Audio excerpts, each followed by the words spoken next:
ने कर दी थी, किंतु जब उन्होंने स्त्री को बनाया तो उन्हीं परमेश्वर को पूरे 7 दिन और 7 रातें लग गईं, क्योंकि उन्हें स्त्री के व्यक्तित्व में मां बनने की अद्भुत क्षमता का निर्माण करना था,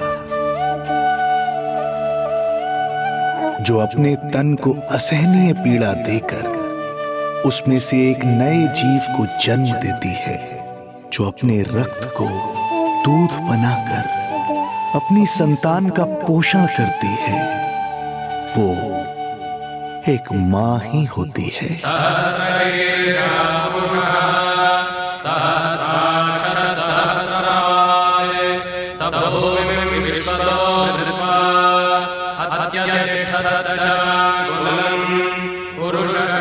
स्वयं भगवान श्री विष्णु भी मां की इस ममता से दूर ना रह पाए, विवश हो गए धरती पर अवतार लेने के लिए।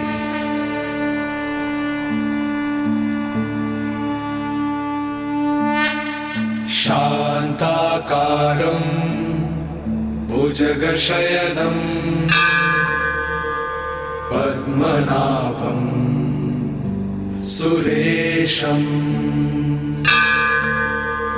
विश्वाधारं गगनसदृशं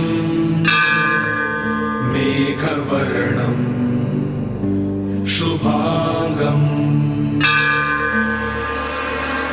लक्ष्मीकान्तं कमलनयनं योगी वीरध्यानगम्यं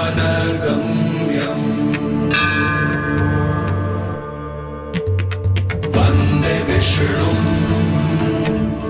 भवभयहरं सर्वलोकैकनाथं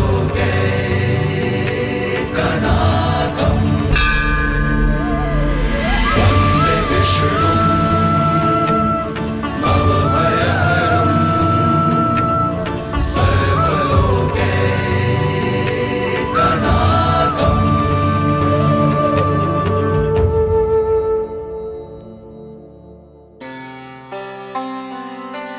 प्रणाम प्रभु। प्रणाम प्रणाम माता।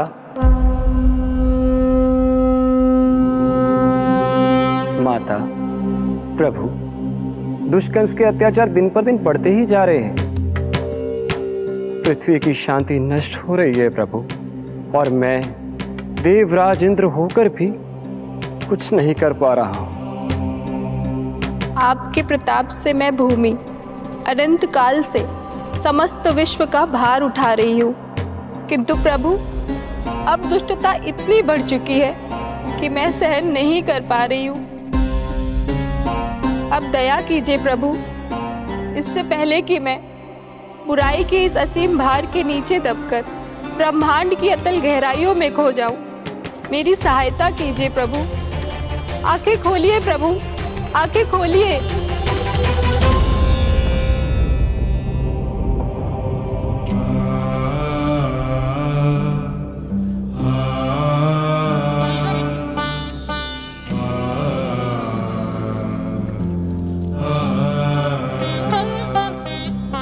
चिंता मत कीजिए, समय की पुकार को अनसुना नहीं करूंगा। मैं आप सबका कष्ट हरूंगा। मैं अवश्य अवतार लूंगा, मैं अवश्य अवतार लूंगा, मैं अवश्य अवतार लूंगा। श्री कृष्ण के रूप में, श्री कृष्ण के रूप में, श्री कृष्ण के रूप में।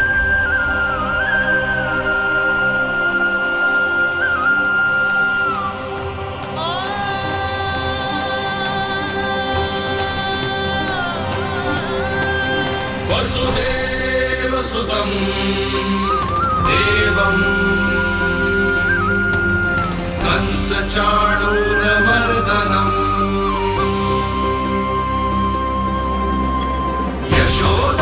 यशोदपरमानन्दम् कृष्णं वन्दे जगद्गुरुं, कृष्णं वन्दे जगद्गुरुम्। वसुदेवसुतं देवं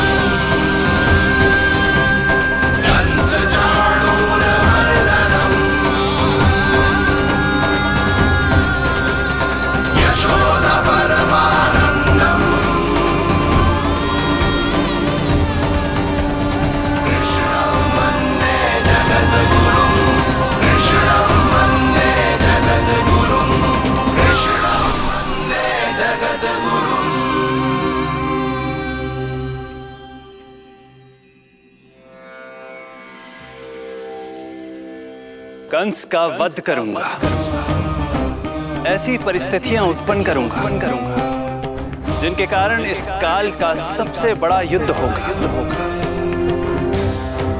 कुरुक्षेत्र के मैदान में मैं सभी अत्याचारियों को एक साथ समाप्त करूंगा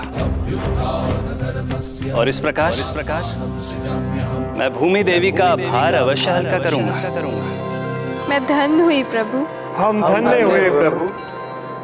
किंतु ये सब मेरे अगले अवतार के प्रमुख कारण नहीं है। तो फिर प्रभु? मेरे अगले अवतार का सर्वप्रथम और सर्वप्रमुख कारण है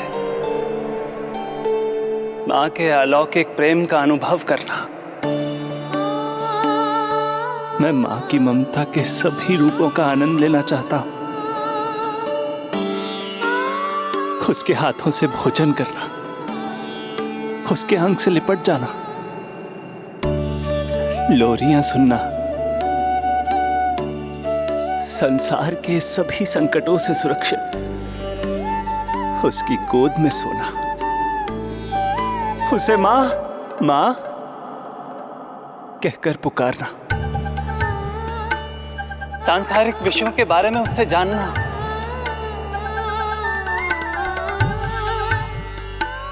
और फिर कोई शैतानी कर उसके आगे आगे भागना, उससे डांट खाना और फिर उसे मनाने के लिए क्षमा मांगना।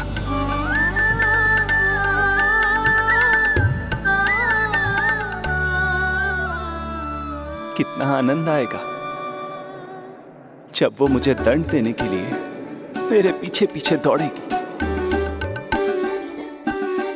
और मैं उस डर से सभी दिशाओं में भागता फिरूंगा। और फिर जब वो थककर हाँफते हाँफते रुक जाएगी तो मैं स्वयं उसके पास जाऊंगा, उसकी ममता भरी गोद में समा जाऊंगा।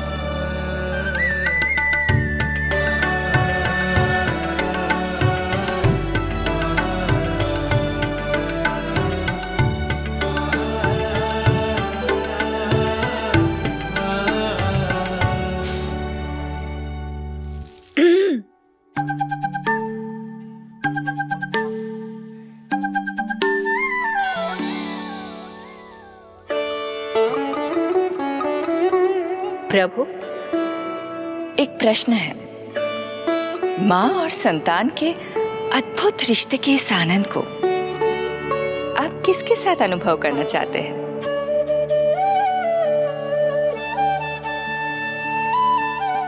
प्रभु,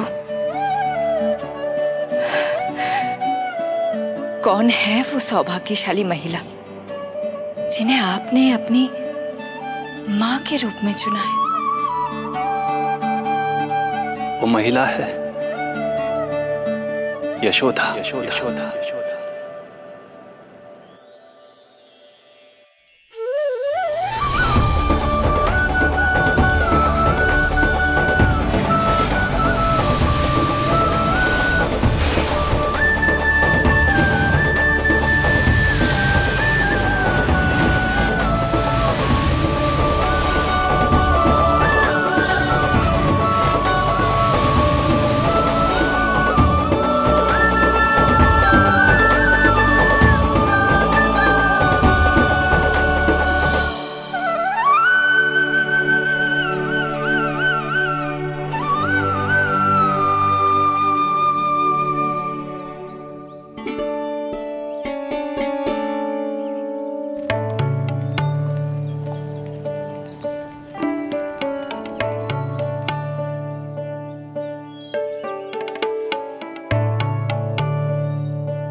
यशोदा आ जाएगो।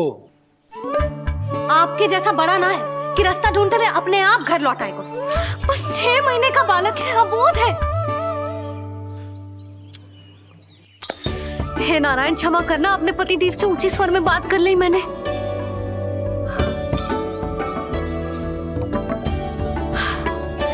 किसी को भी बुद्धि ना है पूरे गोकुल में के नंद जी का बालक खो गयो है, सुबह सुबह घर से भाग गयो है। किसी को ना पड़ी है कि उसे ढूंढे लेकर आए। यही सम्मान देते हैं वे गोकुल के राजा को। हे भगवान, ना जाने मेरा बच्चा कहाँ होगो, कैसा होगो। कितना समय हो गया है, अब तक तो भूख भी लगी आई होगी उसे। आप क्यों रुक गए? आप खाओ। हाँ हाँ, आप खाओ, आनंद से खाओ। आपको तो कुछ चिंता ही ना है। माँ ही तड़पती है अपनी संतान के लिए।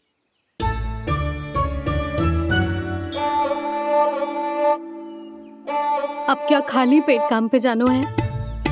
क्या कहेंगे सब कि यशोदा अपने पति को भूखा रखे? ना ना, आप खाओ, खाओ ना।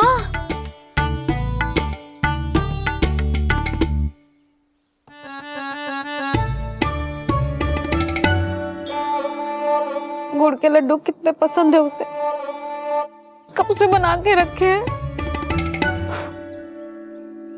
यशोदा, तुम स्वयं क्यों नहीं जाकर ढूंढती उसे? लड्डू भी खिला दियो और घर वापस भी ले आएंगे।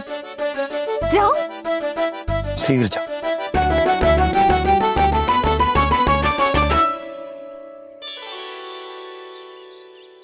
किंतु आप तो खाना खा रहे हो ना पतिदेव। वही तो, मैं खाना खा रहा हूं, परंतु वो भूखा है। तुम जाओ। वो तो भूखा है।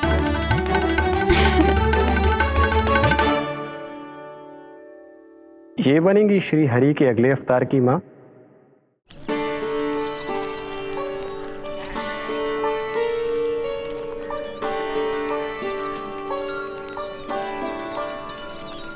मेरे बच्चे को देखो है ना।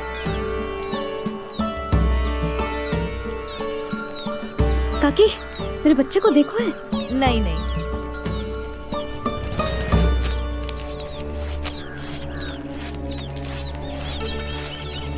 सुमति, मेरे बच्चे को देखो है क्या कहीं? नहीं तो। ना देखो। जानकी, प्रभावती, मेरे बच्चे को देखो है कहीं?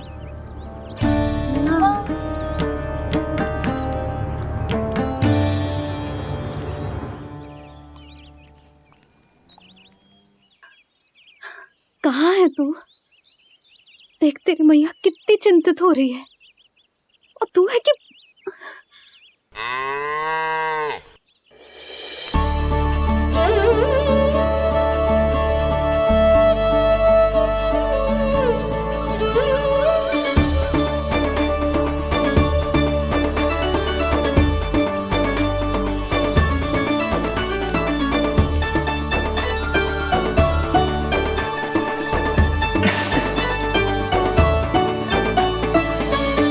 हाँ, अभी तक मैया यशोदा का लाडला यही है, 6 माह का बछड़ा।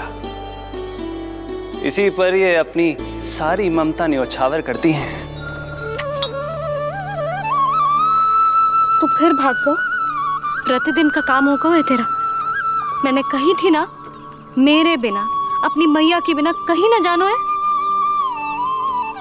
ये संसार कितना भयानक है, कुछ मालूम है तुझे? दुष्ट भरे पड़े चारों ओर।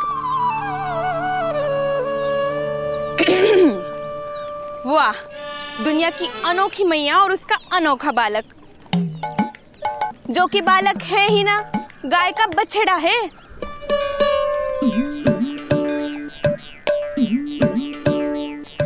सुलक्षणा, तुम्हारी जे दशा कौन ने की?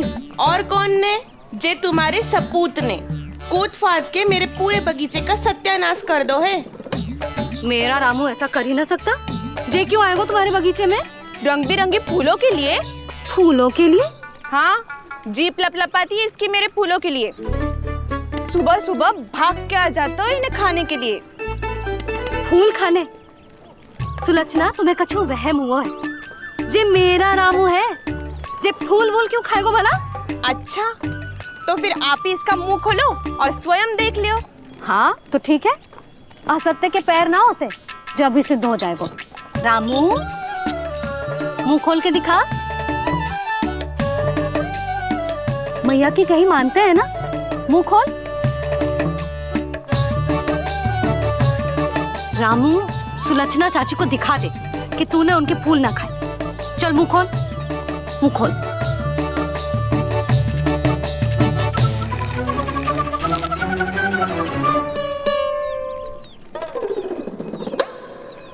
हाँ हाँ देख लो, इसने कछु ना खाया है। हाँ हम चल रहे हैं। अरे पर मुझे भी तो देख लेने दो। सुलक्षणा, मैं नंद देव की पत्नी हूँ, तुम्हें क्या लगता है मैं असत्य बोलूंगी? ना ना जशोदा जी, लेकिन आप तो सिद्ध करने वाली थी ना। हो तो गए हो सिद्ध। चल रामू, देर हो रही। अरे अरे वैसे रामू जी बहुत बुरी बात है, नंद जी का बालक चोरी कर दो। छी, जो अपनी वस्तु ना है उसे छूते भी ना है, समझ आई? जे करूंगी सुलक्षणा के यहाँ भरी टोकरी बेसन के लड्डू भिजवा दूंगी, प्रसन्न हो जाएगी। ये तो बड़ी चतुर है प्रभु। हाँ प्रभु, और जीवट भी है इनमें। बस यही देखा आप सबने? क्या आपने एक मां की चिंता नहीं देखी? प्रत्येक मूल्य पर अपनी संतान की रक्षा करने का स्वभाव नहीं देखा? या फिर असत्य भाषण करने पर अपनी भूल सुधारने की व्यग्रता नहीं देखी? कोई बात नहीं, मैं बताता हूं यशोदा क्या है। यशोदा पवित्रता की प्रतिमूर्ति है, विश्वास का आधार सुरक्षा की भावना है, ममता का मूर्त रूप है वो, वात्सल्य की गंगा है, भावनाओं का बहता हुआ निर्झर है। यशोदा अपने आप में परिपूर्ण है।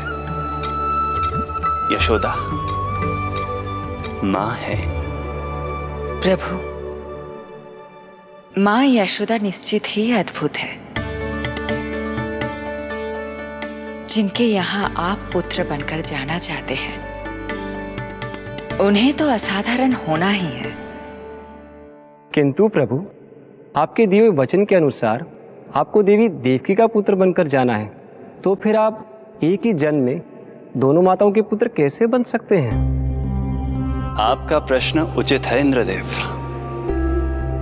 पूर्व काल में प्रजापति सुतप्पा और उनकी पत्नी प्रश्नी ने मेरी घोर तपस्या की थी।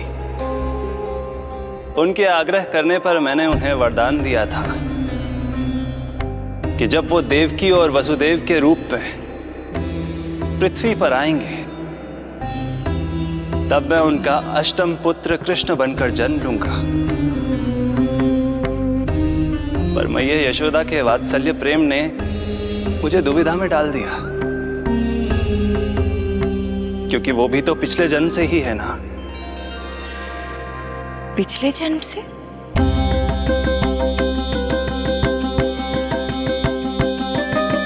पिछले जन्म में मैया यशोदा 8 वसुओं में से एक श्री द्रोण की पत्नी धरा थी।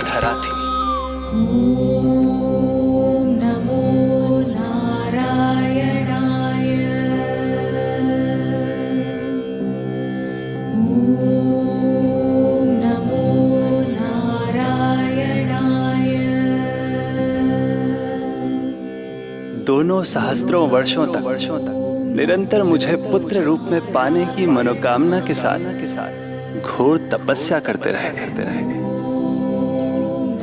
अपने तप में वो दोनों इतने लीन थे कि प्रकृति की कोई भी शक्ति उनका ध्यान भंग नहीं कर पाई।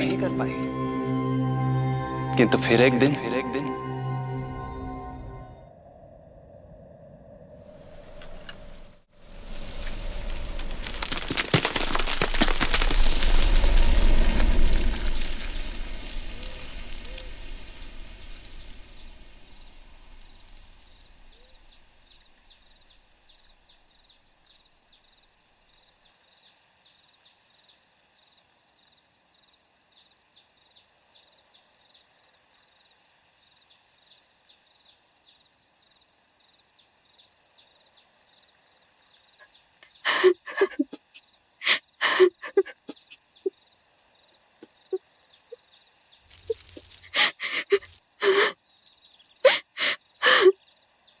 हमारे भक्ति में ऐसी क्या कमी रह गई प्रभु कि अभी तक आपके दर्शन का सौभाग्य नहीं मिला। अब तो सैकड़ों वर्ष बीत गए हैं आपका सुमिरन करते हुए।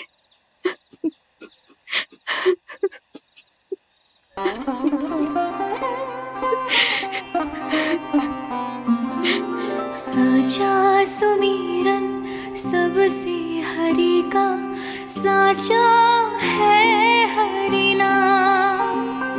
साचा सुमिरन सबसे हरि का, साचा है हरि नाम। जिनकी कृपा से बन जाते हैं सबके बिगड़े काम, सबके बिगड़े काम। साचा सुमिरन सबसे हरि का, साचा है हरि नाम। आतुर है आंचल का उपवन, सुनने को पैजनिया छुन छुन। मधुर मधुर तुतलाती बोली, खेले संग संग आँख में चोली। मेरे मुख पे भी दे दो प्रभु ममता भरी मुस्कान।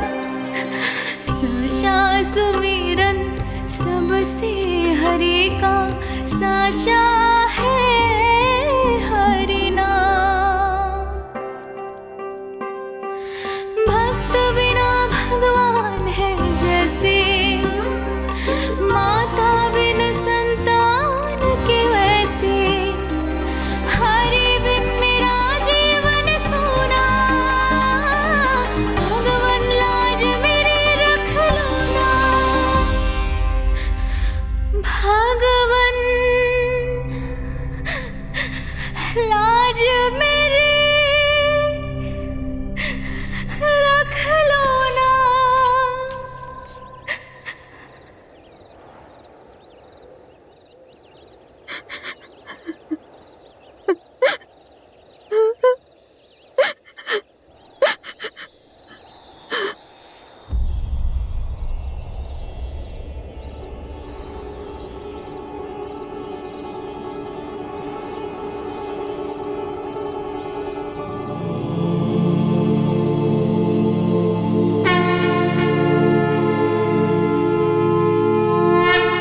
सशंख चक्रम सकिरीट कुंडलम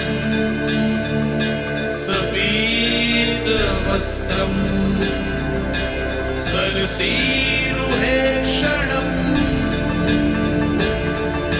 सहार वक्षस्थल शोभितौस्तुभम् नमामि विष्णु शिरसा चतुर्भुजम्।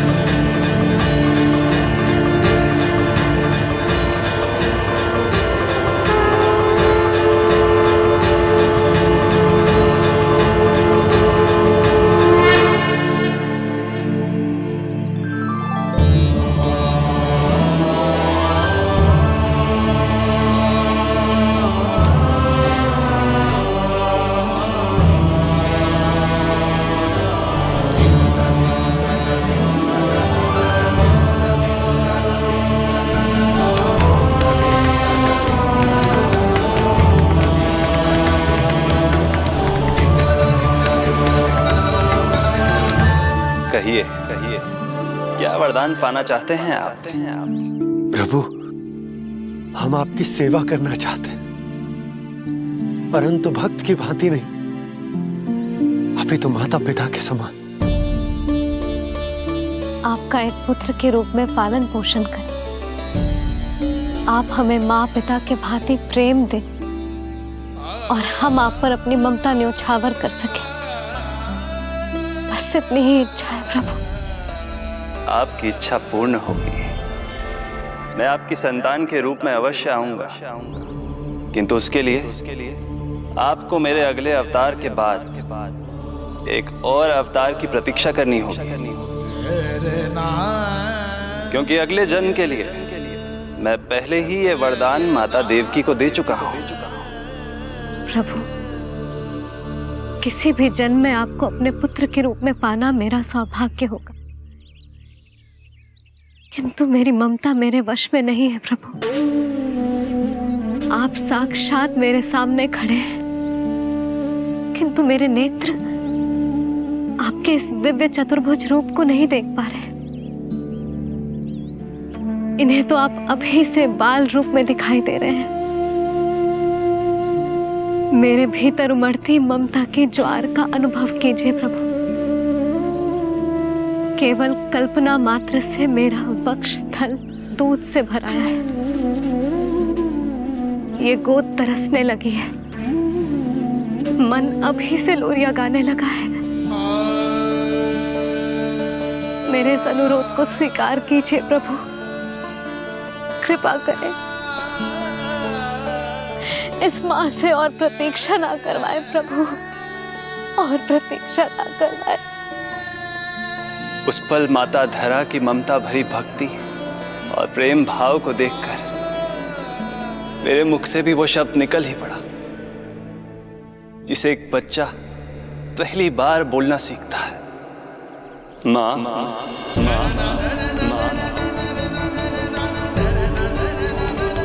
अब ये प्रतीक्षा केवल आपकी ही नहीं, मेरी भी होगी, मेरी भी होगी। मैं भी तरसूंगा आपका पुत्र बनने के लिए, इस समय मैं विवश हूँ, किंतु मैं आपको वचन देता हूँ, मैं आपकी संतान बनकर अवश्य आऊंगा, प्रभु,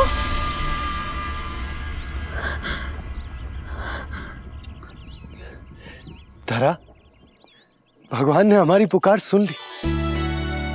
वरदान तो सभी भक्तों को मिलता है, परंतु हमें तो हरि का वचन मिला है। वो आएंगे, अवश्य आएंगे। अब हमें केवल उस शुभ दिन की प्रतीक्षा करनी है। अब और प्रतीक्षा नहीं होगी मुझसे।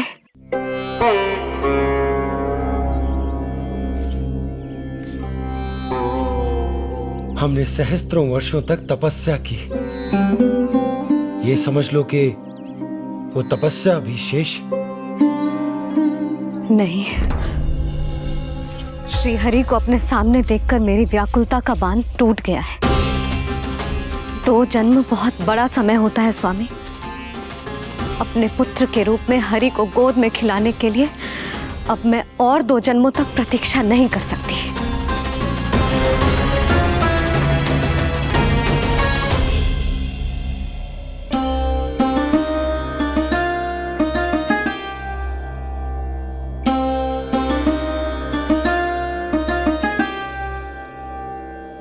व्यर्थ हरि बिन जग ये सारा, व्यर्थ हरि बिन जीवन धारा। पूजन वंदन व्यर्थ हरि बिन, व्यर्थ धरार जीवन धारा। वरुण देव विनती सुन लीजिए, तन मेरा निर्जल कर दीजिए। हरि के बिन सारा जल तन का सागर सा हो गया है खारा। प्रभु, माता धरा की तपस्या का तेज अत्याधिक है। प्रकृति के पंचतत्व, 5 महाभूत इनकी पुकार सुनने के लिए विवश है।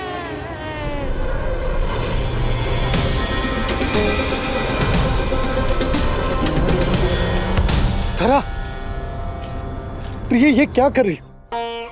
रुक जाओ। जठराग्नि सब दूर ये कर दो, अग्नि देव मेरे ताप को हर लो। माता जो वंचित ममता से, जग में नहीं उसको कुछ प्यारा। पूजन वंदन व्यर्थ हरि बिन व्यर्थ धरार जीवन धारा। प्रभु, यदि अग्निदेव अपना अग्नि तत्व वापस ले लेंगे तो इनकी पाचन शक्ति नष्ट हो जाएगी और जीवित रहने के लिए शारीरिक तापमान भी अति आवश्यक होता है। यदि वही विलुप्त हो गया तो धरा, तुम्हें मेरी सौगंध मत करो ये। हे भूमाता आकृति दाता, मिथ्या है ये माटी का ढांचा। माटी मुक्त करो इस तन से, जब ना मिला हरि का सहारा। प्रभु, भू तत्व ही तन को भार देता है, उसके बिना ये तो पूरी तरह से ढह जाएंगी। धरा, धरा, ये क्या हो गया? बस करो अब। प्रभु, कुछ कीजिए। मैं संसार का संचालक हूं देवी। नियमों का पालन करने के लिए मैं भी बाध्य हूं। जो वचन मैं पहले ही माता देवकी को दे चुका हूं, यदि मैं चाहूं तो भी उसे तोड़ नहीं सकता।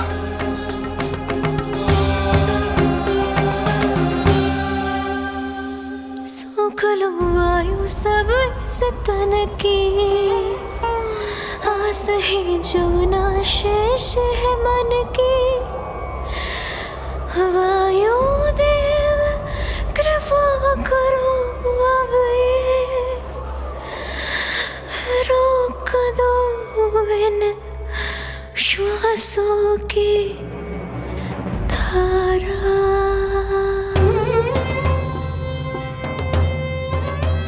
प्रभु, प्राण वायु के बिना प्राणों का बचना संभव नहीं।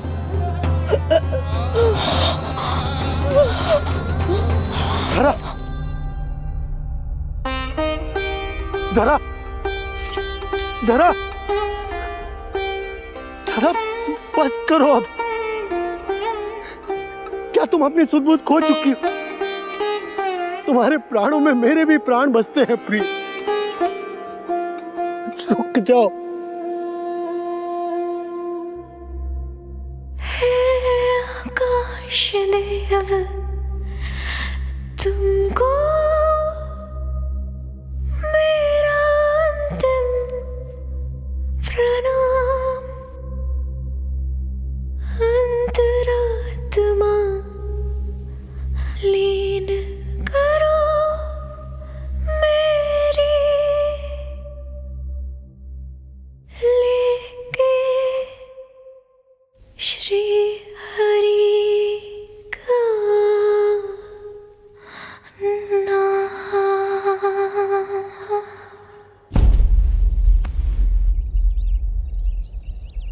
धरा, धरा, धरा, ये क्या कर लिया तुमने? धरा, कोई है, कोई है, सहायता कीजिए। धरा, जल।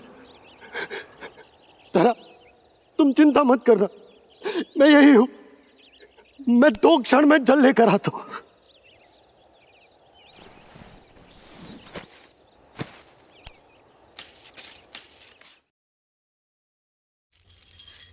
प्रभु, आप नियमों से तो अवश्य बंधे हैं, परंतु आप लीलाओं के स्वामी हैं।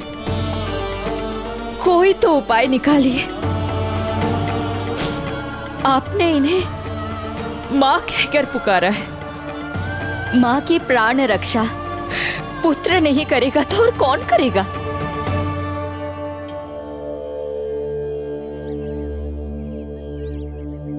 प्रेम ना जिसकी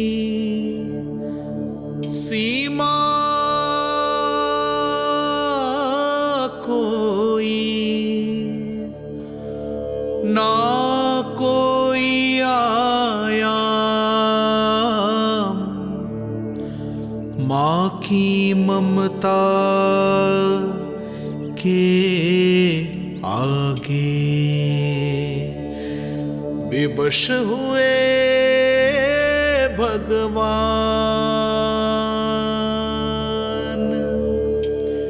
विवश हुए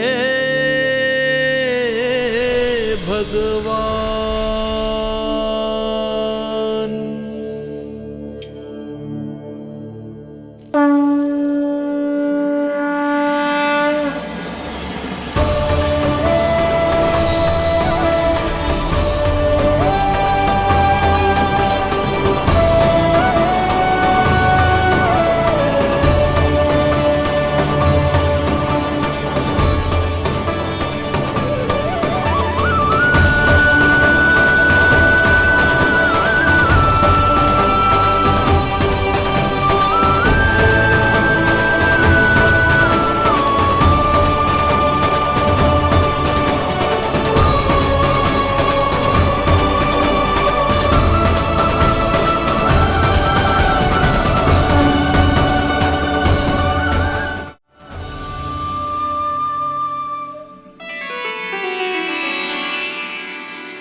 प्रभु नहीं, पुत्र कहो मां।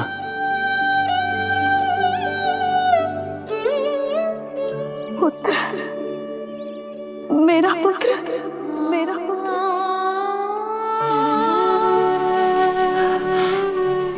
आज जैसे आपने मुझे अपनी गोद में लिटा रखा है,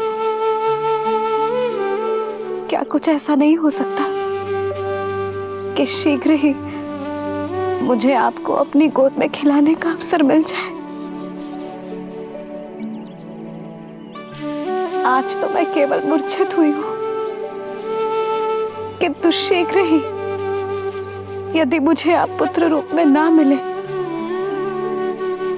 तो मेरे प्राण चले जाएंगे। ऐसा ना कहो मां।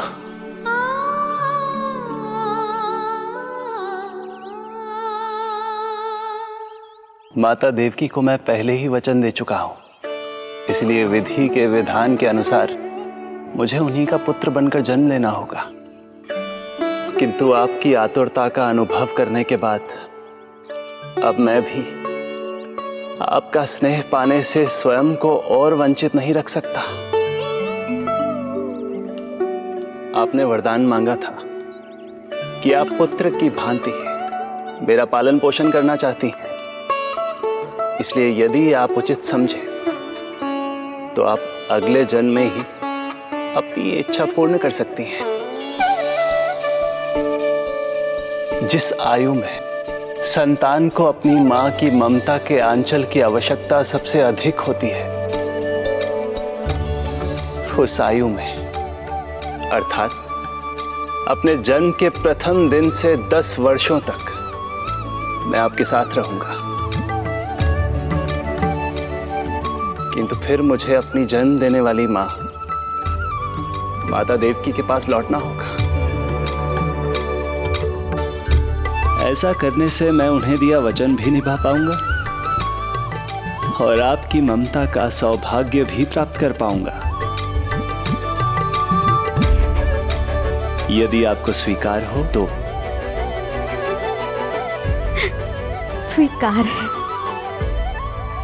स्वीकार है प्रभु, सहर्ष स्वीकार है। एक माँ और पुत्र का नाता केवल उसके कोख से जन्म लेने से ही नहीं बनता, ये नाता तो ममता से बनता है, और मैं अपनी ममता आप पर न्यौछावर करने के लिए आतुर हूं। यशोमती मैया के नंद लाला, यशोमती मैया के नंद लाला, यशोमती मैया के नंद लाला, यशोमती मैया के नंद लाला। तो इस प्रकार परमपिता परमेश्वर श्री हरि विष्णु एक ही जन्म में दो दो माताओं का पुत्र बनने के लिए उत्साहित भी थे और भावुक भी। किंतु जगत माता श्री लक्ष्मी और अन्य सभी देवगण ये जानना चाहते थे कि श्री हरि ये अभूतपूर्व कार्य कैसे करेंगे।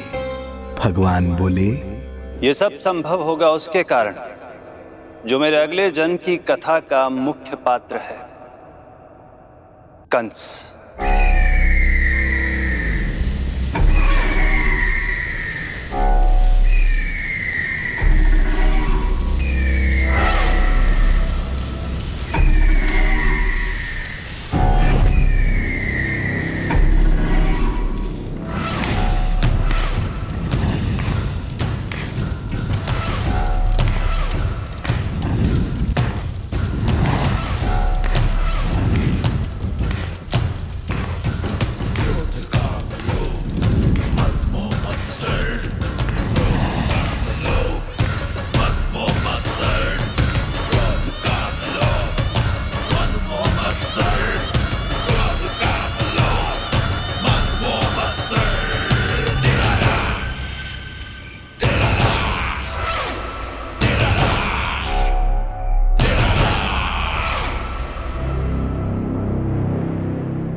जब जीवन पर संकट हो तो अभिमान अर्थहीन होता है, जब प्राणों पर बनाए तो सम्मान स्वाभिमान सब निरर्थक होता है।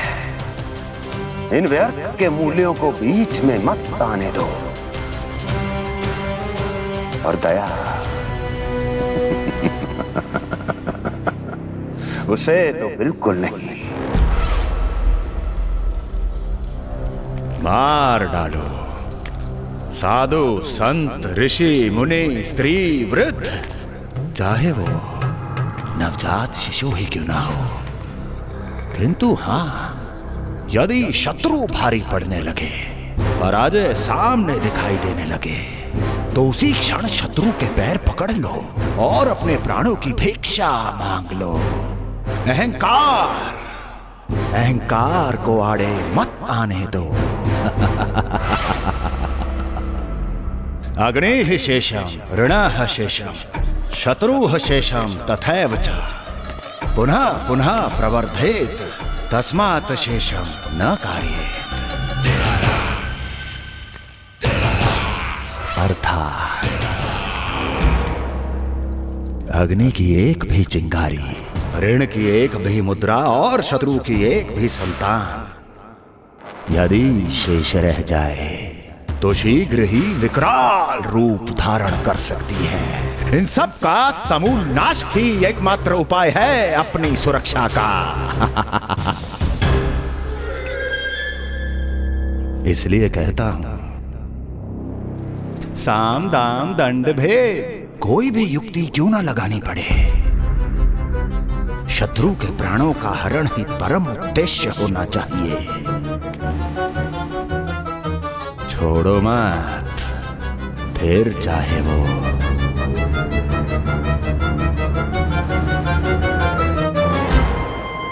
विष्णु ही क्यों ना हो।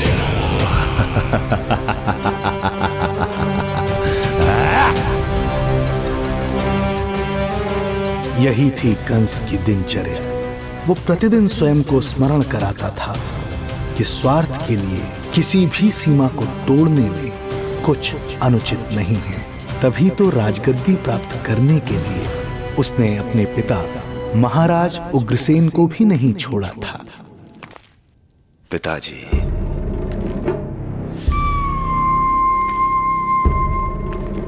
हो सके तो मुझे क्षमा कर दीजिएगा। कल्पना भी नहीं की थी कि मैं आपके साथ ऐसा व्यवहार करूंगा। आपको प्रतीत हो रहा होगा कि मैं क्रूर हूं, स्वार्थ में अंधा हो गया हूं, किंतु मैं विवश हूं।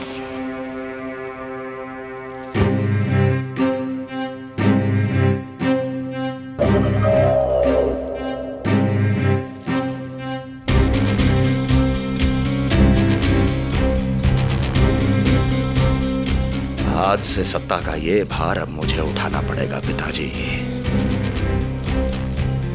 क्योंकि आप तो अत्यंत दयावान हैं। अपनी आवश्यकता से अधिक प्रेम आपको अपनी प्रजा से है, किंतु मैं ऐसा नहीं। मैं अपने शत्रुओं का काल हूं, तभी तो मेरे प्रति दुर्भावना रखने वाले मेरे सम्मुख आने से पहले थर थर कांपते हैं। इसलिए मथुरा का राज सिंहासन मेरे साथ अधिक सुरक्षित रहेगा, क्योंकि मैं आपसे अधिक उपयुक्त हूं पिताजी। मेरा विश्वास कीजिए। हृदय पर गोवर्धन पर्वत रखकर मुझे यह निर्णय लेना पड़ रहा है पिताजी।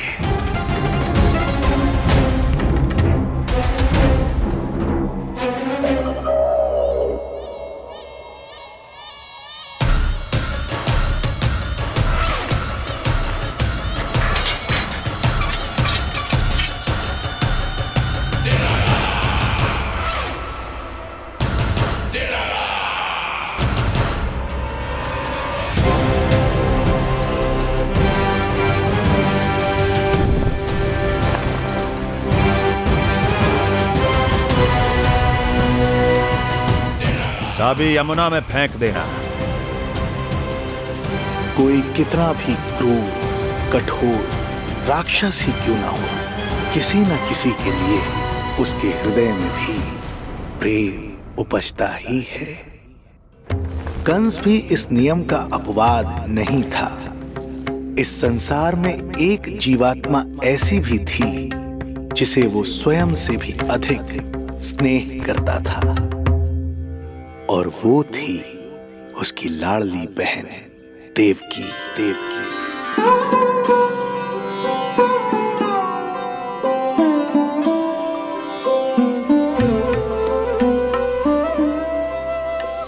देवकी के लिए कंस एक राजा नहीं, मात्र भाई था, जो अपनी बहन की छोटी सी मुस्कुराहट के लिए आकाश पाताल एक कर सकता था।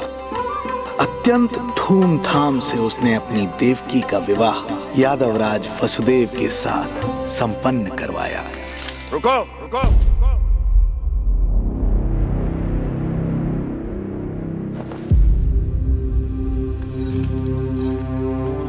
ये आप क्या कर रहे हैं? आप मथुरा नरेश हैं?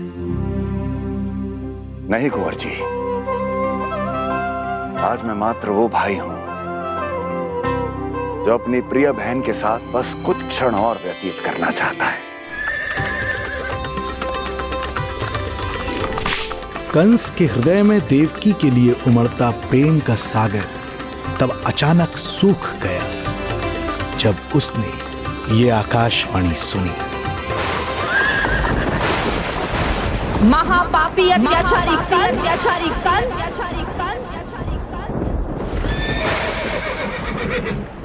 जिस देवकी को तू इतने प्रेम से ससुराल ले जा रहा है, वही तेरे अंत में सहायक होगी। तेरा काल तेरी प्रिय बहन के गर्भ से उसकी 8वीं संतान बनकर जन्म लेगा और तेरा विनाश करेगा, विनाश करेगा, विनाश करेगा।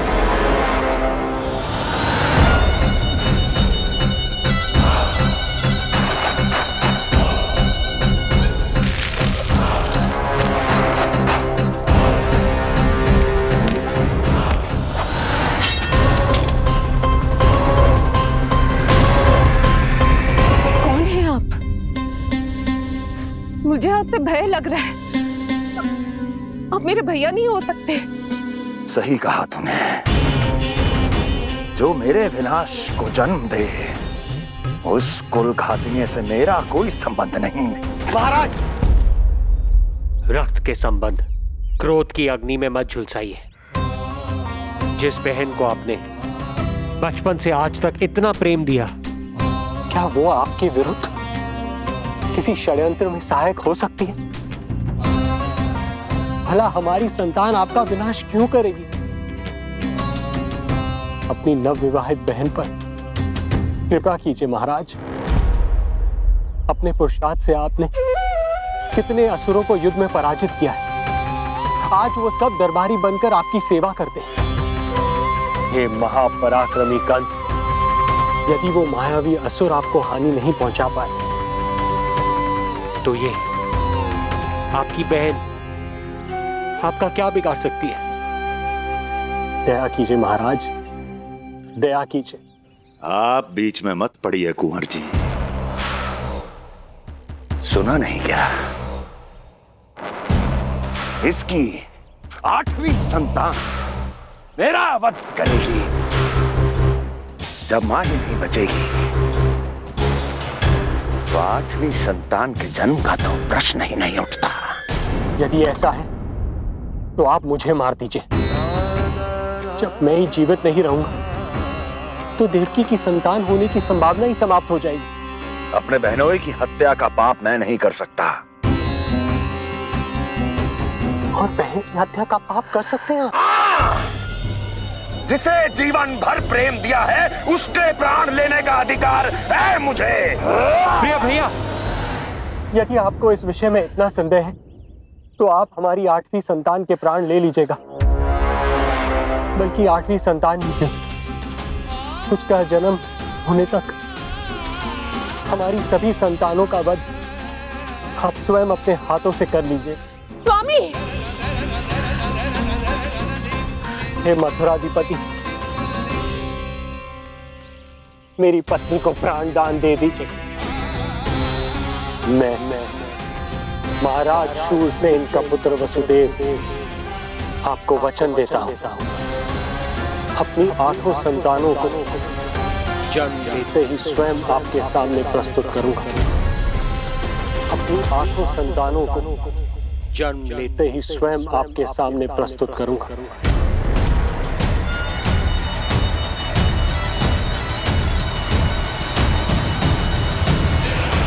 बधाई हो कुंवर जी, अपनी पत्नी के प्राण बचाने में आप सफल हुए। किंतु आपकी संतानें इतनी भाग्यशाली नहीं होंगी। वचन स्मरण रहे।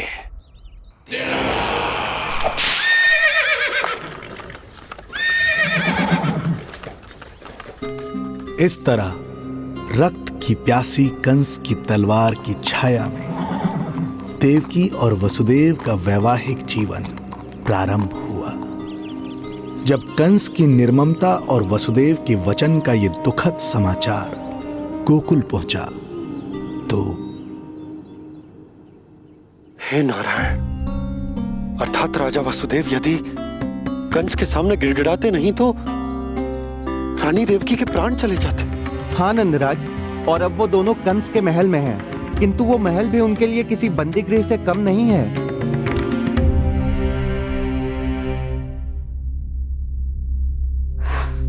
एक भाई अपनी बहन के साथ ऐसा करने की सोच भी कैसे सकता है? मेरा बस चले तो दुष्ट कंस को मटके में डाल के इसे घोट के रख दूं, जैसे मलाई घोट के माखन निकाला जाता है।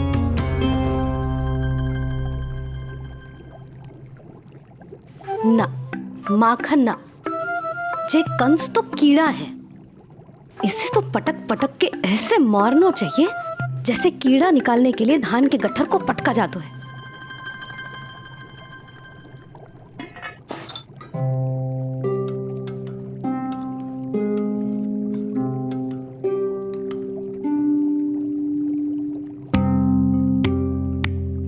किंतु जब रोहिणी जिज्जी को पता चलेगा तो वो तो अपने आप को ही दोष देंगे, क्योंकि बालक ना होने के कारण उन्होंने ही वसुदेव जी को राजकुमारी देवकी के साथ दूसरा विवाह करने पर विवश किया था। हे ईश्वर, जिस सुख के लिए रोहिणी जिज्जी ने पत्नी जीवन का सबसे बड़ा त्याग किया था, जब उन्हें पता चलेगा कि वही सुख उस क्रूर कंस ने छीन के मटिया मेट कर दिया है, तो कितना कष्ट पहुंचेगा।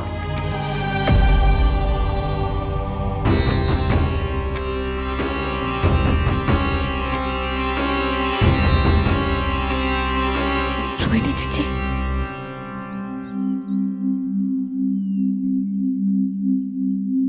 गोप नरेश, कृपया मुझे अपने भैया के पास ले चलिए। संकट के समय मुझे उनके साथ होना चाहिए। किंतु भाभी, पता चलो है वसुदेव भैया और देवकी भाभी कंस के महल में कड़े पहरे में रखे गए। पति पत्नी एक दूसरे का संबल होते हैं। कंस का पहरा कितना भी कष्टदायक क्यों ना हो, इस समय उन्हें और बहन देवकी को मेरी आवश्यकता है।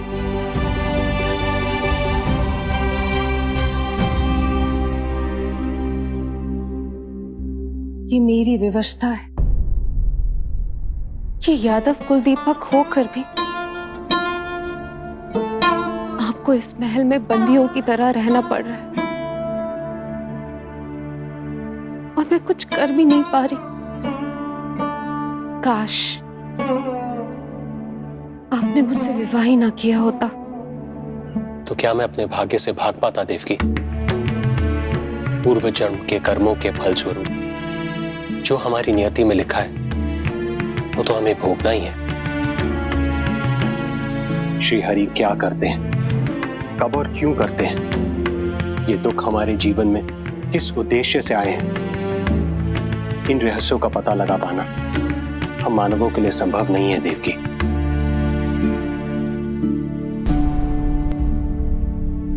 तो फिर चलिए यहां से भाग चलते हैं, कहीं ऐसे स्थान पर जहां भैया की छाया भी हम पर ना पड़ सके। नहीं प्रिय, कंस के गुप्तचरों की दृष्टि हम पर अवश्य होगी, और मैं ऐसा कोई कार्य नहीं कर सकता जिससे तुम्हारे जीवन पर कोई संकट आए। और मैंने उन्हें अपनी सभी संतानों को सौंपने का वचन भी दिया है।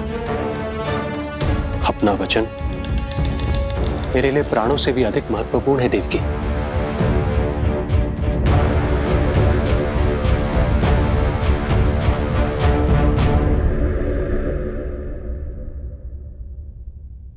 राजन, राजकुमारी, गोकुल से रानी रोहिणी और गोपराज नंद पधारे हैं।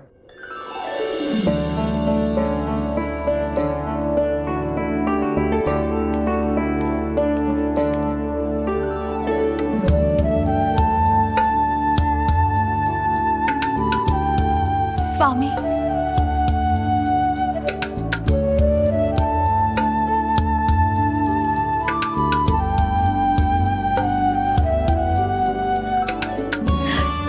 बहन, दीदी,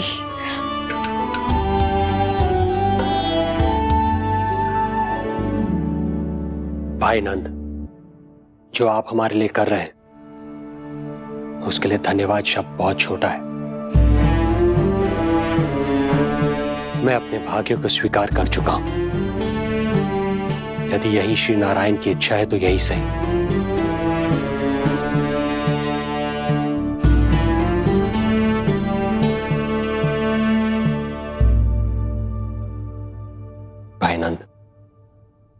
इस समय मथुरा का वातावरण अनुकूल नहीं है, आपको जाना चाहिए।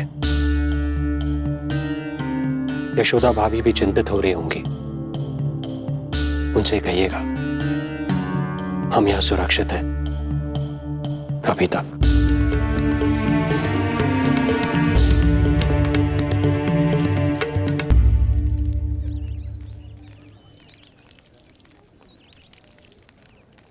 वसुदेव भैया का भाग्य पर भरोसा देख वे अपनी संतानों को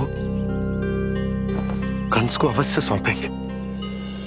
हे ईश्वर, इतना कठोर वचन, जब इसे निभाने का कठिन समय आएगा तो कैसा अनुभव करेंगे वे? उनका हृदय तो चकनाचूर हो जाएगा।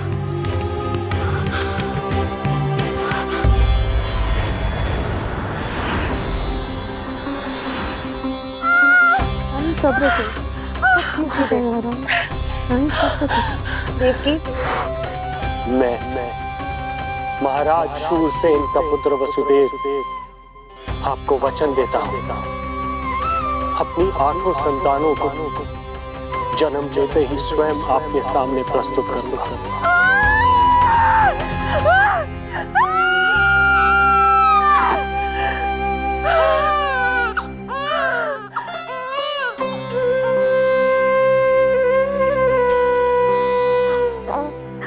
बधाई हो स्वामी, आपको पुत्र रत्न प्राप्त हुआ है।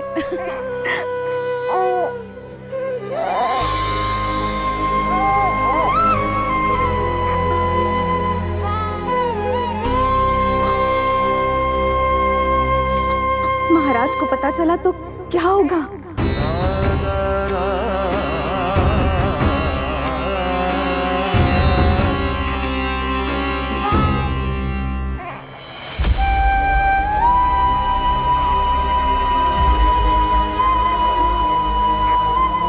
अपने पुत्र को इन हाथों में थामना।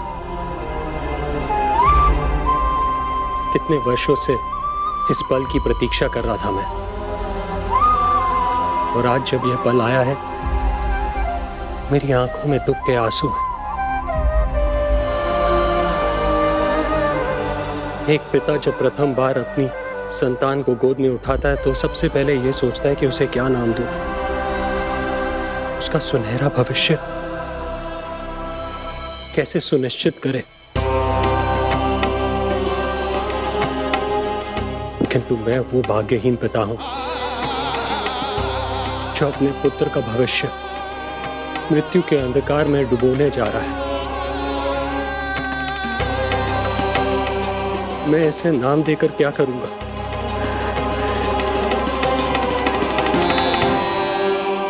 क्या आपके वचन का महत्व आपके पुत्र के प्राणों से अधिक है स्वामी?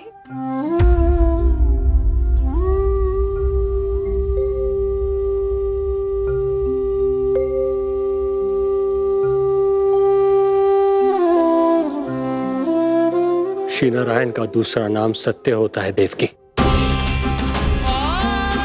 तुम ही कहो, मैं श्री नारायण से विमुख कैसे हो जाऊं? मुझे अपना वचन निभाना ही होगा। हृदय के टुकड़े टुकड़े क्यों ना हो जाए, मुझे इसे कंस तक ले जाना ही होगा।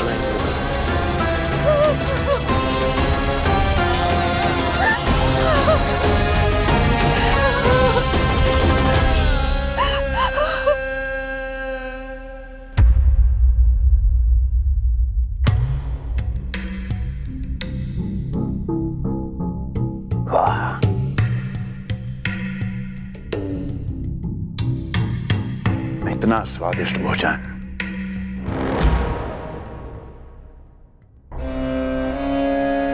किसी विशेष इच्छा की पूर्ति के लिए मुझे सम्मोहित तो नहीं करना चाहती?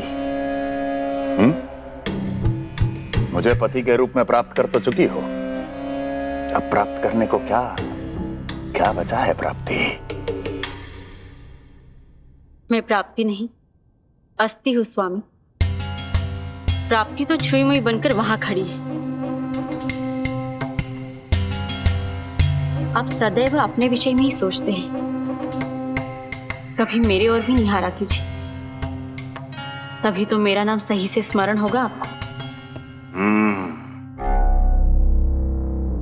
मैं अपने विषय में ही सोचता हूं, तभी तो दसों दिशाओं में मेरे नाम का डंका बजता है, मेरे साम्राज्य का विस्तार होता है, तभी तो मेरा अस्तित्व है। अस्थि स्मरण रहे, तुम हो क्योंकि मैं हूं।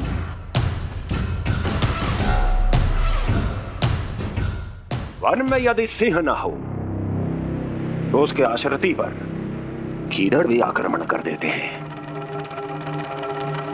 सिंह कभी अपने शत्रु को एक क्षण भी जीवित नहीं छोड़ता महाराज। आपने तो छोड़ दिया देवकी को। सिंह नहीं, आप वो गाय हैं जो अपनी कसाई से अथाह प्रेम करती है।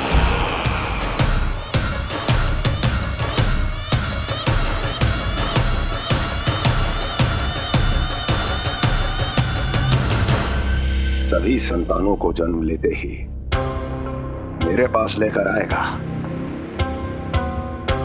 ये वचन दिया है वसुदेव ने मुझे। तो फिर आया क्यों नहीं महाराज? प्रथम शिशु का जन्म तो हो चुका है।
कुल के यादव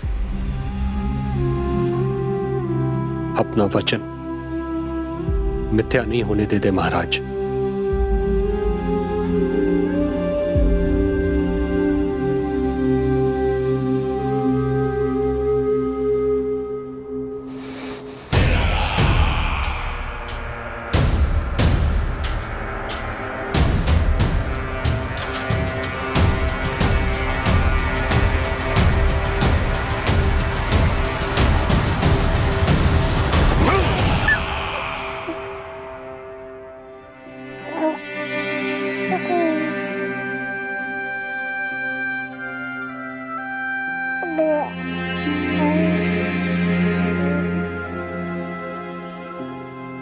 ये देवकी का पुत्र है, मेरी बहन जो मुझे प्रिय हुआ करती थी, उसका प्रथम पुत्र है ये, मेरा प्रथम भांजा।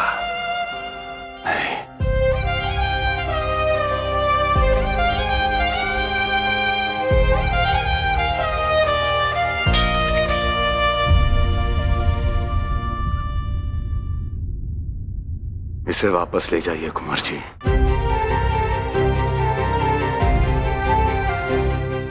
देवकी की प्रथम संतान से मुझे कोई संकट नहीं।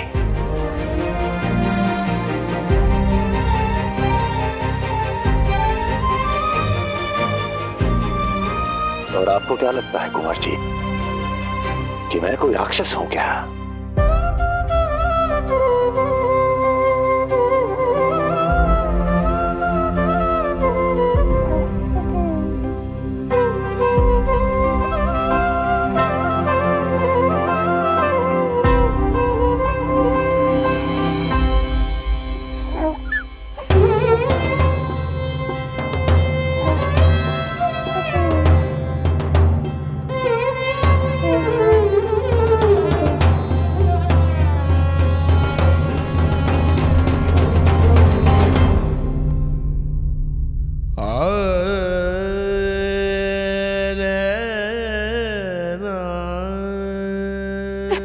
अपने गोद पे भी नहीं उठा पाई थी दीदी। उसका वो सुकुमार मुख मेरी स्मृति से जा ही नहीं रहा। वो मधुर रुदन अभी तक मेरे कानों में गूंज रहा है। मैं तुम्हारी पीड़ा का अनुमान लगा सकती हूँ देवकी। मैंने उसे जन्म नहीं दिया था, फिर भी मेरे कान अभी तक उसके रुदन की ध्वनि सुन रहे हैं। क्योंकि ये अपनी माओ को पुकार रहा है। तुम्हारे भैया ने हमारे पुत्र को प्राणदान दे दिया देवकी।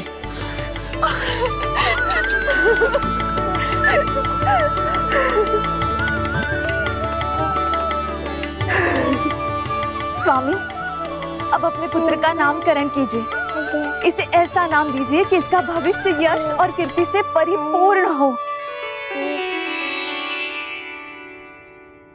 कीर्तिमान कीर्तिमान होगा इसका नाम।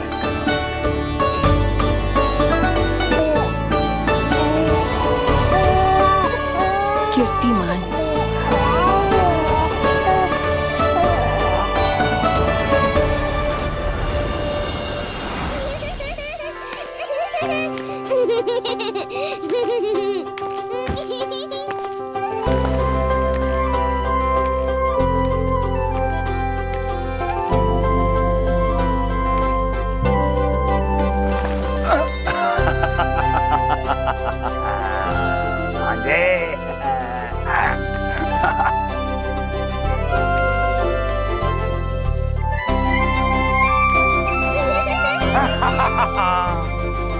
भांजे भांजे, मामा से बचना असंभव है। मामा जी, आपकी भुजाओं में कितना बल है, मुझे पीड़ा हो रही है। मेरा दूसरा हाथ पकड़ लीजिए। तुझे पीड़ा हो रही है? ये ले।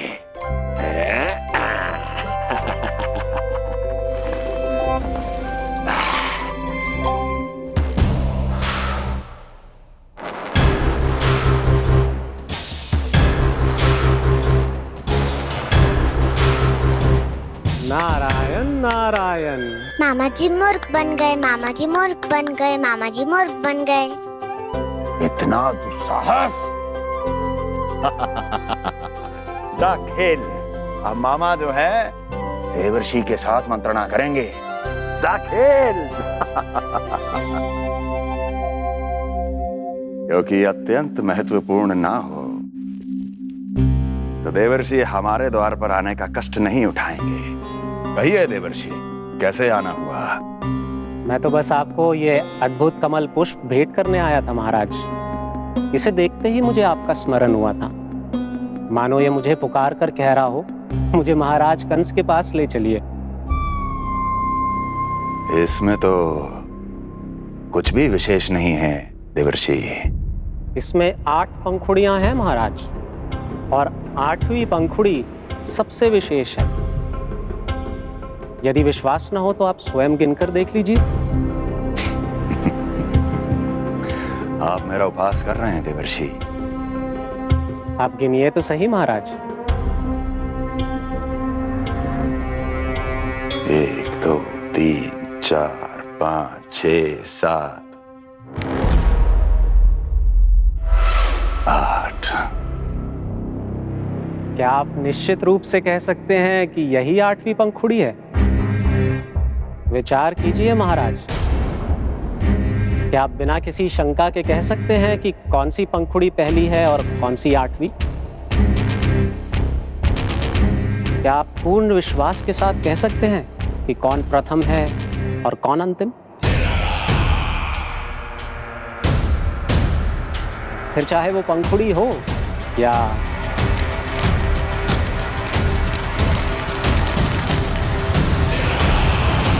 सावधान करने के लिए धन्यवाद देवर्षि। कंस के साथ धोखा करने वाले को अति भीषण दंड मिलेगा। भविष्य में ऐसी कल्पना मात्र से ही मेरे शत्रु भय से कांप उठेंगे। मथुरा नरेश, मैं तो मात्र पंखुड़ियों की बात कर रहा था। यदि आपने कुछ और समझ लिया है तो उसका उत्तरदायित्व मेरा नहीं है। नारायण नारायण।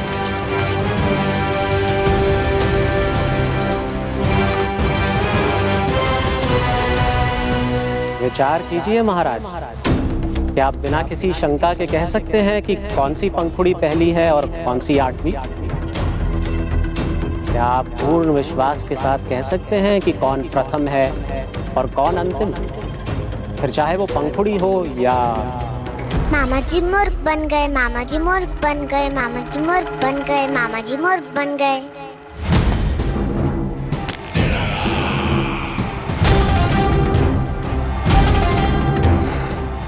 कंस को कोई मूर्ख नहीं बना सकता।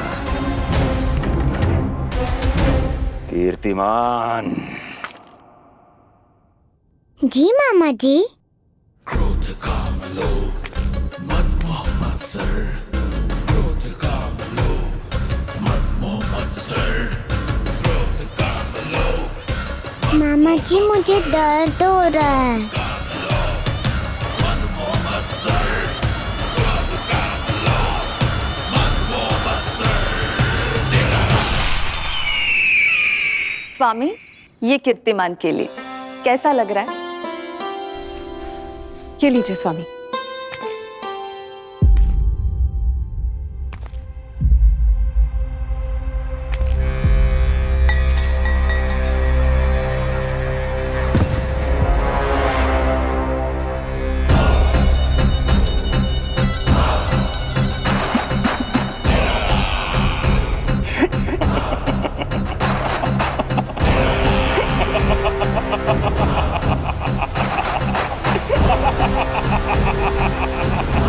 नेत्रों के सामने अपनी संतान की हत्या होते हुए देखना कितना पीड़ादायक रहा होगा ये दृश्य।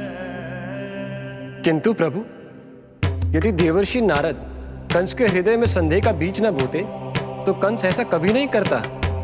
तो फिर उसे उकसाए क्यों देवर्षि ने? आप भूल गए देवराज, समस्त संसार में जो भी होता है मेरी इच्छा अनुसार ही होता है। यही प्रश्न नारद ने भी मुझसे पूछा था।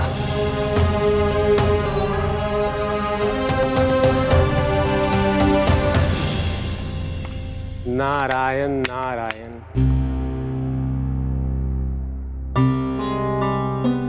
छोटे से बालक की इतनी निर्मम हत्या और माध्यम बना मैं। प्रभु, ये कैसी लीला है आपकी? अभी तो देवकी की 5 और संतानों की हत्या होना शेष है नारद। अब से कंस शिशुओं के जन्म लेते ही उनकी हत्या कर देगा। यदि जन्म के तुरंत बाद ही मृत्यु होनी है तो जन्म का लाभ ही क्या है प्रभु? यही विधि का विधान है नारद। कीर्तिमान और शेष 5 बच्चे श्रापग्रस्त हैं। जन्म के कर्मों के अनुसार अल्पायु होना उनकी नियति है। उनकी मृत्यु के बाद ही शेषनाग के अंश के रूप में बलराम और मेरे अंश के रूप में श्री कृष्ण का अवतार संभव होगा। नारायण नारायण।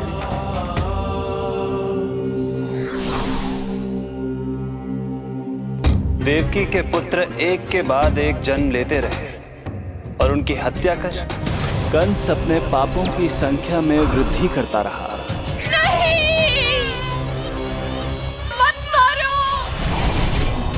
मेरा पुत्र! मेरा पुत्र!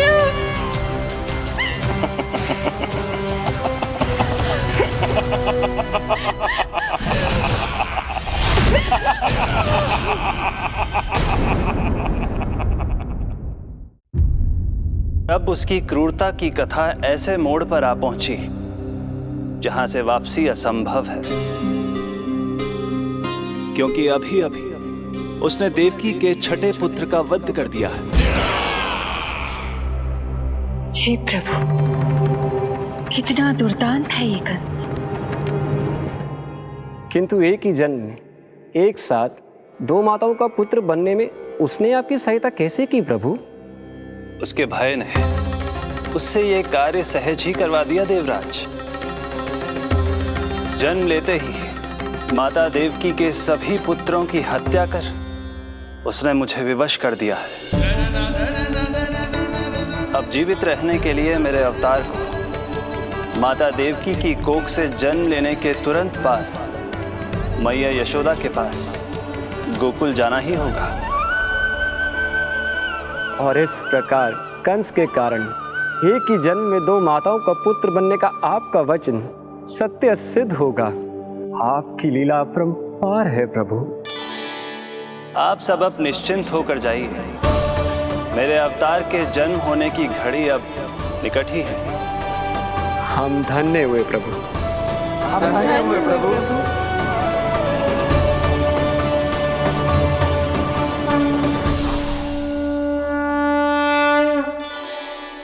मुझे तो अभी से मैया यशोदा के साथ आपको खेलते हुए देखने की उत्सुकता हो रही है। उनकी प्रवृत्ति कितनी निराली है। क्रोध ना करो तो क्या करूं? देखिए इसकी सतानी, फिर चला गया सुलक्षणा के बगीचे में फूल खाने। और आपको तो पता है ना सुलक्षणा का, इतनी सी त्रुटि हो जाए पूरे गांव में बखान करने में कोई कमी ना रखती। और यह कि अरे जब ग्वालिनों को पता चलेगा तो क्या कहेंगी? यही ना कि जसोदा अपने बच्चे को खाना ना देती, भूखा रखे है। सुनो जी, मैं तो कहती हूँ अब ब्याह करा देते इसका। अब वो ही ध्यान रखेगी इसका। केवल पत्नी सुधार सकती है तुझे। तुम इसके बारे में बात कर रही हो कि मेरे बारे में? नहीं, वैसे सारे गोकुल वाले यही कहते हैं कि हमारे घर पर तुम्हारा ही राज चलता है। हे नारायण, ये परिहास की बात है क्या? मैं इतना दबा के रखती हूँ क्या आपको? यशोदा, हास की बात थी। रामू के कारण मुंह से निकल गई। तुझसे तो मैं बात ही ना करूंगी। कर अपने मन की।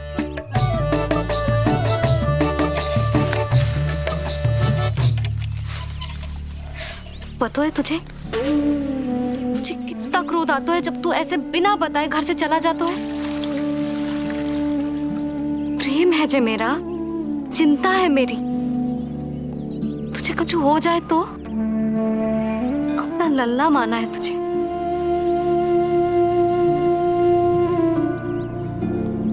मेरे भाग्य में तो आमन्ना लिखो ही ना है।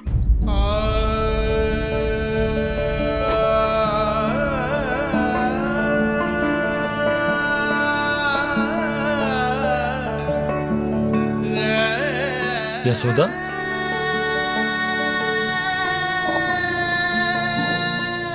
आपको पता है जब मैं छोटी थी इसके जैसी चंचल थी। गांव वाले कहते थे एक बार बड़ी हो जाएगी अपने आप ठहराव आ जाएगा।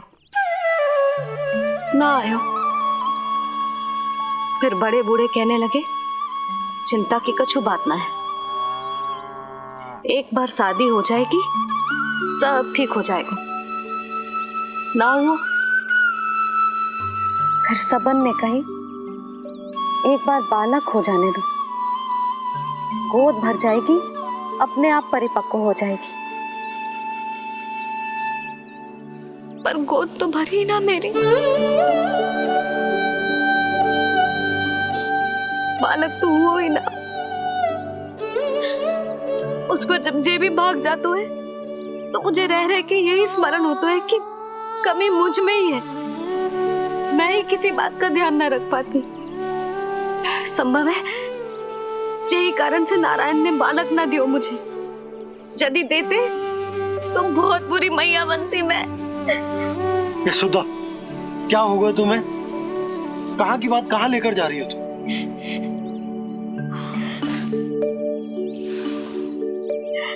बालक अवश्य होगा हमें, और बहुत अच्छी मैया बनोगी तुम। बस नारायण सही समय की प्रतीक्षा कर रहे हैं। मेरी तो ना सुन रहे बे। आप ही कह दियो उनसे अब और प्रतीक्षा ना होगी मुझसे।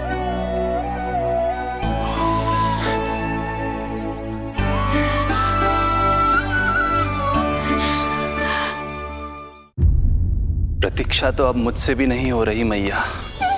तो फिर मैया की इच्छा पूरी कीजिए प्रभु। जिस क्षण की प्रतीक्षा मुझे इतने वर्षों से थी, बस अब वो निकट है।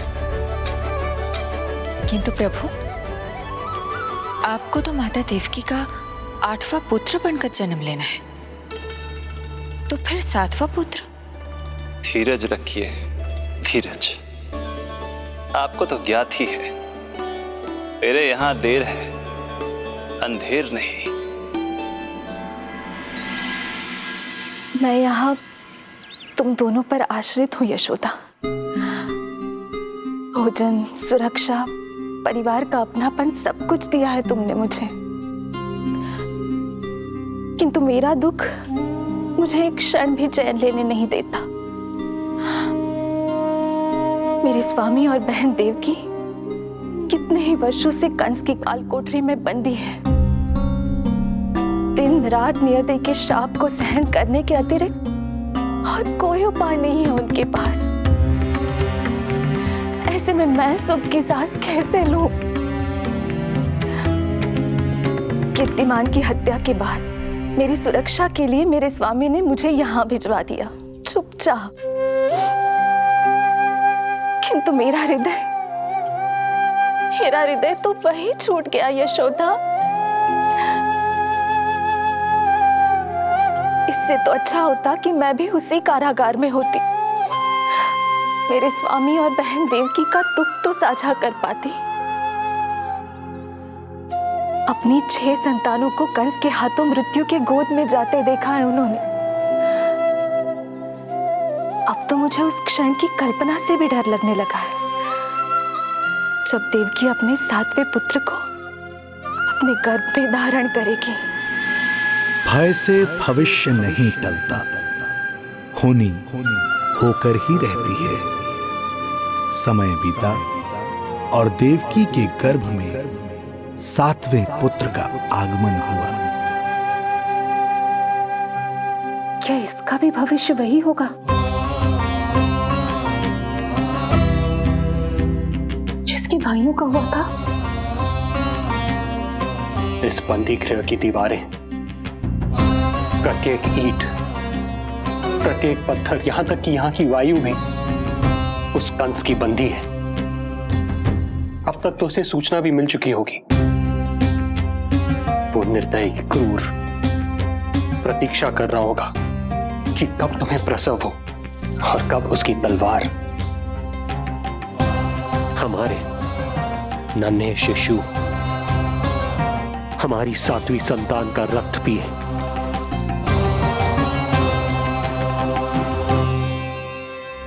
दुर्जन, तुम देवकी की कालकोठरी के बाहर स्वयं उपस्थित रहोगे, प्रत्येक पल 8वां प्रहर। जैसे ही शिशु पहली श्वास ले, तुम मुझे सूचित करोगे। अवश्य महाराज, आज्ञा दें।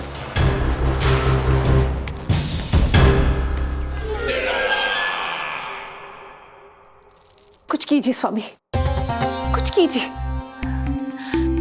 मैं नहीं चाहती कि ये अपनी प्रथम श्वास इस बंदी गृह में ले। देवकी, विवशता से मेरा कलेजा भी फटा जा रहा है, किंतु इस काल कोठरी में बंद मैं कर ही क्या सकता हूं? किंतु इस सृष्टि के पालनहार, जगत के नियंता श्री हरि तो कर सकते हैं, तो फिर क्यों नहीं करते वो कुछ ऐसा कि कम से कम मेरी इस संतान का अंत उतना दुखद ना हो जैसा अन्य संतानों का हुआ था। क्यों नहीं करते वो कुछ हरि, क्यों नहीं करते? बताइए ना स्वामी, क्यों नहीं करते वो, क्यों नहीं करते?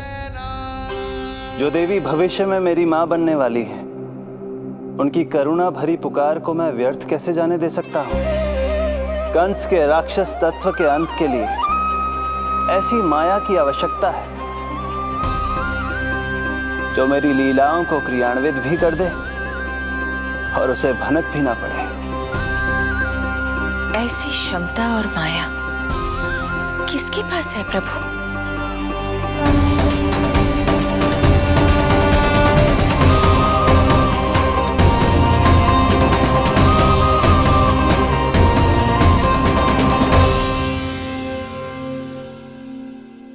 ओम नमो आकर्षिणी ज्वाला मालिनी, ओम नमो भगवती क्लेशनाशिनी।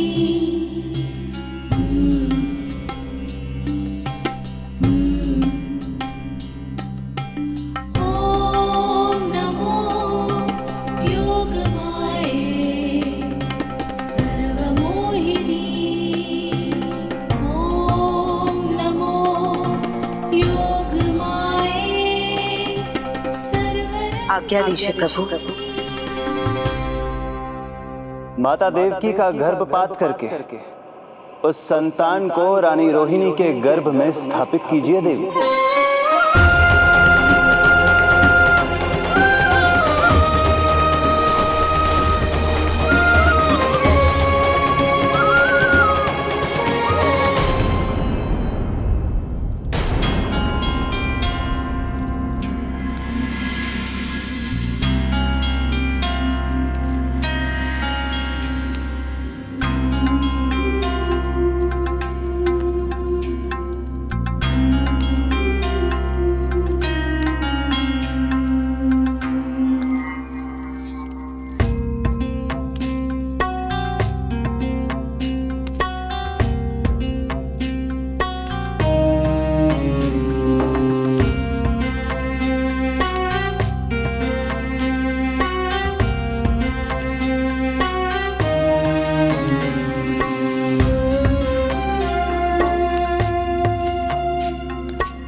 योग माया ने अपना कार्य पूर्ण किया।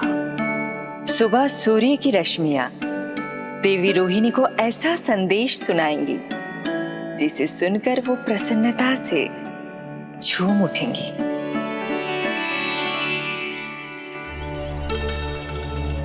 यादव कुल के नए राजकुमार के आगमन पर बहुत बहुत शुभकामनाएं रानी।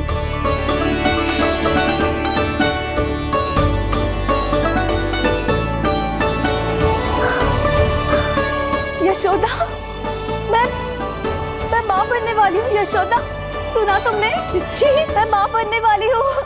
मैं माँ बनने वाली हूँ यशोदा। मैं अरे संभाल के जीजी चित्कार कर रही हो। बधाई हो जीजी, बधाई हो, बहुत बहुत बधाई हो।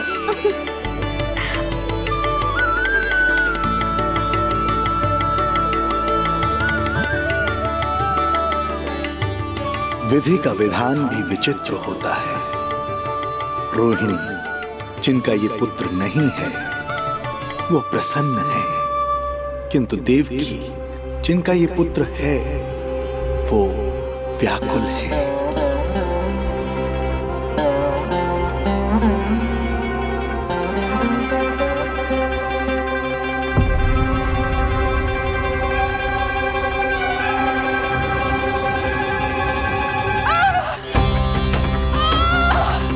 क्या हुआ देवकी? तुम ठीक तो हो? स्वामी, स्वामी मेरा पुत्र, स्वामी हमारा पुत्र चला गया। स्वामी हमारा पुत्र चला गया।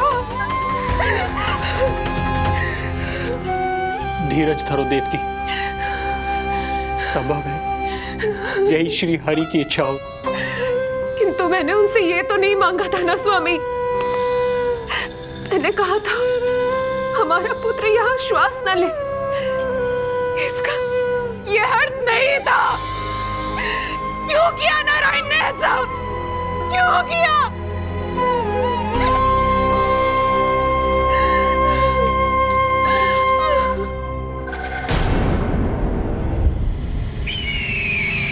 तो ये सत्य है महाराज, राजकुमारी देवकी का गर्भपात हो गया है।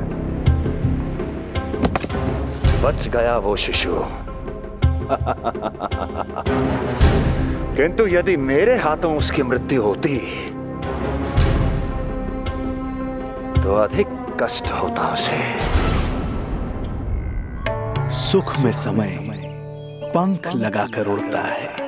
शीघ्र ही रोहिणी के प्रसव का दिन आ पहुंचा और उसने एक स्वस्थ और सुंदर बालक को जन्म दिया।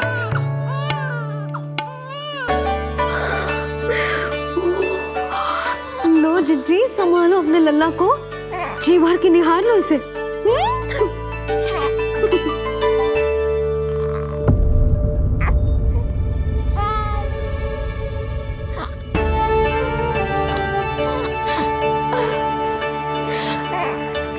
मेरा पुत्र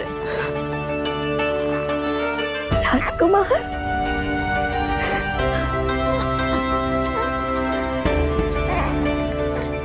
अच्छा जीजी, मैं तनिक इनको भी सूचना देकर आती हूँ। वसुदेव भैया तक भी तुझे शुभ समाचार पहुंचाना है। राजकुमार कौन है? हाँ, गोकुल का राजकुमार है। हाँ, गोकुल का राजकुमार है, मेरा बच्चा। बल तो इतना है कि पूछो ही मत आप। एक बार उंगली पकड़ लेना तो उसके बाद छुड़ाना अत्यंत कठिन हो जाता है। और दृष्टि ऐसी कि एक बार में मन मोह ले। भगवान श्री राम की भांति सबको प्रसन्न रखतो है। बस तो फिर उसका नाम बल राम रखना। तो फिर उसका नाम बल राम रखना। देवकी, बधाई हो, तुम छोटी मां बन गई। भैया, आप दोनों कछु चिंता न करियो। बलराम का लालन पालन मेरा उत्तरदायित्व है। उसे कछु कमी ना होने दूंगा मैं।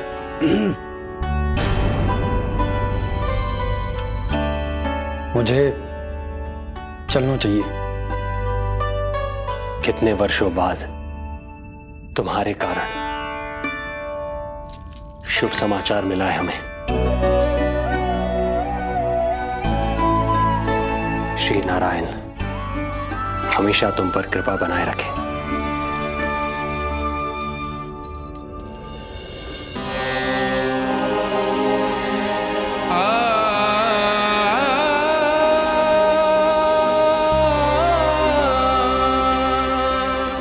आपको बहुत बहुत बधाई हो स्वामी।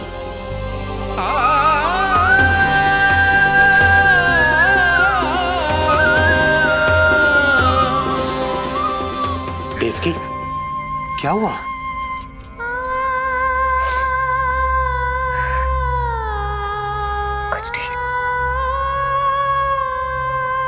रोहिणी दीदी ने हमको वो सुख दे दिया जो मैं कभी ना दे सकी। उन्होंने आपको संतान दे दी, किंतु मैं देवकी,